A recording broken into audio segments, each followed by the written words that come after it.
ನೀವು ನಮ್ಮ ಚಿಕ್ಕಮಗಳೂರಿಗೆ ಟ್ರಿಪ್ ಬರಬೇಕು ಅಂತ ಪ್ಲಾನ್ ಮಾಡಿರ್ತೀರಾ, ಆದ್ರೆ ಯಾವ ಪ್ಲೇಸ್ ನ ಯಾವ ತರ ನೋಡಬೇಕು, ಒಂದೇ ದಿನದಲ್ಲಿ ಎಷ್ಟು ಪ್ಲೇಸ್ ನ ನೋಡಬಹುದು ಅಂತ ನಿಮಗೆ ಗೊತ್ತಿರಲ್ಲ. ವಿಡಿಯೋನ ಎಂಡ್ ತನಕ ನೋಡಿ ಯಾವ ಪ್ಲೇಸ್ ನ ನೋಡಬಹುದು ಅಂತ ತಿಳ್ಕೊತೀರಾ. ಹಾಯ್, ನನ್ನ ಹೆಸರು ಸುಜು ಅಂತ. ಸುಮಾರು ಜನ ಮಳೆ ಸ್ಟಾರ್ಟ್ ಆದ ತಕ್ಷಣ ಮುಳ್ಳಯ್ಯನಗಿರಿಗೆ ಹೋಗ್ಬೇಕು ಅಂತ ಅನ್ಕೊಂಡಿರ್ತೀರಾ, ಆದ್ರೆ ಇವಾಗ ಮೊದ್ಲಿನ ತರ ಮುಳ್ಳಯ್ಯನಗಿರಿನ ನೋಡಕ್ ಆಗಲ್ಲ. ಯಾಕಂದ್ರೆ ಇವಾಗ ಮೊದಲೇ ಆನ್ಲೈನ್ ಅಲ್ಲಿ ಪ್ರೀ ಬುಕ್ ಮಾಡಬೇಕಾಗುತ್ತೆ ಟಿಕೆಟ್ಸ್ ನ. ಚಿಕ್ಕಮಗಳೂರು.in ವೆಬ್ಸೈಟ್ ಹೋಗಿ ನಿಮ್ಮ ವೆಹಿಕಲ್ ಡೀಟೇಲ್ಸ್ ಹಾಕಿದ್ರೆ ಟಿಕೆಟ್ ಜನರೇಟ್ ಆಗುತ್ತೆ. 2 ವೀಲರ್ಗೆ 50 ರೂಪೀಸ್, 4 ವೀಲರ್ಗೆ 100 ರೂಪೀಸ್ ಇರುತ್ತೆ. ಅದನ್ನ ನೀವು ಪ್ರೀ ಬುಕ್ ಮಾಡ್ಕೊಂಡ್ರೆ ದತ್ತಪೀಠ ಮತ್ತೆ ಮುಳ್ಳಯ್ಯನಗಿರಿ ಎರಡಕ್ಕೂ ಕೂಡ ನೀವು ಅದೇ ಟಿಕೆಟ್ ಅಲ್ಲಿ ಹೋಗಬಹುದು. ಈಗ ನೀವು ನಿಮ್ಮ ಗಾಡಿನ ಎತ್ಕೊಂಡು ಫಸ್ಟ್ ಪ್ಲೇಸ್ ನ ಮುಳ್ಳಯ್ಯನಗಿರಿ ಚೂಸ್ ಮಾಡಿ ಅಲ್ಲಿಂದ ನಡೀರಿ ಸೀದಾ ಮುಳ್ಳಯ್ಯನಗಿರಿ ಕಡೆ. ಮುಳ್ಳಯ್ಯನಗಿರಿ ಹೋಗೋಕಿನ್ನ ಮುಂಚೆ ನಿಮಗೆ ಸಿಗೋದೇ ಫಸ್ಟ್ ಸೀತಾಳಯ್ಯನಗಿರಿ. ಇವಾಗ ಮೊದಲಿನ ತರ ಪ್ರೈವೇಟ್ ವೆಹಿಕಲ್ಸ್ ನ ಅಲೋ ಮಾಡಲ್ಲ. ನೀವು ಅಲ್ಲಿರೋ ಗಾಡಿಗಳನ್ನ ಯೂಸ್ ಮಾಡ್ಕೊಂಡೆ ಮುಳ್ಳಯ್ಯನಗಿರಿಗೆ ಹೋಗಬೇಕಾಗುತ್ತೆ. ಏನೊಂದು 4-5 ಕಿಲೋಮೀಟರ್ ಆಗುತ್ತೆ, ಅದಕ್ಕೆ ನಮ್ಮ ಪ್ರೈವೇಟ್ ವೆಹಿಕಲ್ಸ್ ಅಲೋ ಇಲ್ಲ. ನೀವು ಮುಳ್ಳಯ್ಯನಗಿರಿ ನೋಡ್ಲೇಬೇಕು ಅಂತ ಇದ್ರೆ ಗಾಡಿನ ಯೂಸ್ ಮಾಡ್ಕೊಂಡು ಮುಳ್ಳಯ್ಯನಗಿರಿ ಬೆಟ್ಟಕ್ಕೆ ಹೋಗಿ. ಇಲ್ಲ ನಂತರ ಇಲ್ಲೇ ಲೋಕಲ್ ಅವನಾಗಿದ್ರೆ ಕೆಳಗಡೆ ಒಂದು ದೇವಸ್ಥಾನ ಇದೆ, ದೇವಸ್ಥಾನಕ್ಕೆ ಹೋಗಿ ಸಂಪಾಗಿ ದೇವಸ್ಥಾನ ನೋಡಿ. ಈ ಎರಡು ಪ್ಲೇಸ್ ಗಳನ್ನ ನೋಡ್ಕೊಂಡು ಅದೇ ರೋಡ್ ಅಲ್ಲಿ ನೀವು ವಾಪಸ್ ಬಂದ್ರೆ ದತ್ತಪೀಠ ಹೋಗೋ ರೋಡ್ ಕಾಣಿಸುತ್ತೆ. ಆ ರೋಡ್ ಅಲ್ಲಿ ಮಾತ್ರ ಒಂದು 6-7 ಪ್ಲೇಸ್ ಇದೆ. ಅದರಲ್ಲಿ ಮೊದಲನೇದೇ ಒನ್ನಂನಳ್ಳ,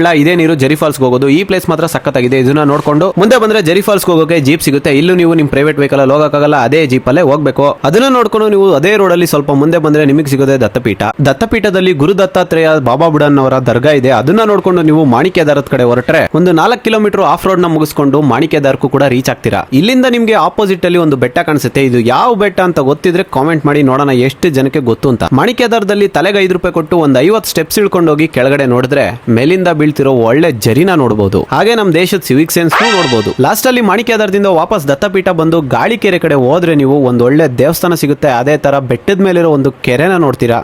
ಇಷ್ಟು ಪ್ಲೇಸ್ ಇದೆ ನೋಡಿ ನಮ್ಮ ಚಿಕ್ಕಮಗಳೂರಲ್ಲಿ ಒಂದು ದಿನಕ್ಕೆ ಕವರ್ ಮಾಡೋಕೆ. ಈ ವಿಡಿಯೋನ ಈಗಲೇ ಸೇವ್ ಮಾಡಿ ಇಟ್ಕೊಂಡು ಯಾರ ಜೊತೆ ಈ ಜಾಗಗಳಿಗೆ ಹೋಗ್ಬೇಕು ಅನ್ಕೊಂಡಿದ್ರೆ ಅವ್ರಿಗೆ ಶೇರ್ ಮಾಡಿ. ಅಂಡ್ ಮಾನ್ಸೂನ್ ಅಲ್ಲಿ ಈ ಟ್ರಿಪ್ ಮಾಡಿದ್ರೆ ಸಖತ್ತಾಗಿರುತ್ತೆ. ಹಾಗೆ ವಿಡಿಯೋ ಇಷ್ಟ ಆಗಿದ್ರೆ ನನ್ನ ಪೇಜ್ ನ ಫಾಲೋ ಮಾಡಿ. ಇದೇ ತರ ಪ್ಲೇಸಸ್ ಗಳ ಬಗ್ಗೆ ತಿಳಿಸ್ಕೊಡೋ ಕೆಲಸ ಮಾಡ್ತಾ ಇರ್ತೀನಿ. ಪ್ಲಾಸ್ಟಿಕ್ ನೆಲ್ಲ ಹಿಂಗ್ ಹಾಕ್ಬಿಟ್ಟು ನಮ್ಮ ಚಿಕ್ಕಮಗಳೂರನ್ನ ಹಾಳು ಮಾಡ್ತಾ ಇದ್ದೀರಾ. ಯಾಕೆ ಹೀಗೆ ಮಾಡ್ತಾ ಇದ್ದೀರಾ ನೋಡಿ. ಇಲ್ಲಿ ಒಂದು ಗ್ರೌಂಡ್ ಇದೆ, ಕ್ರಿಕೆಟ್ ಆಡ್ಬೋದು.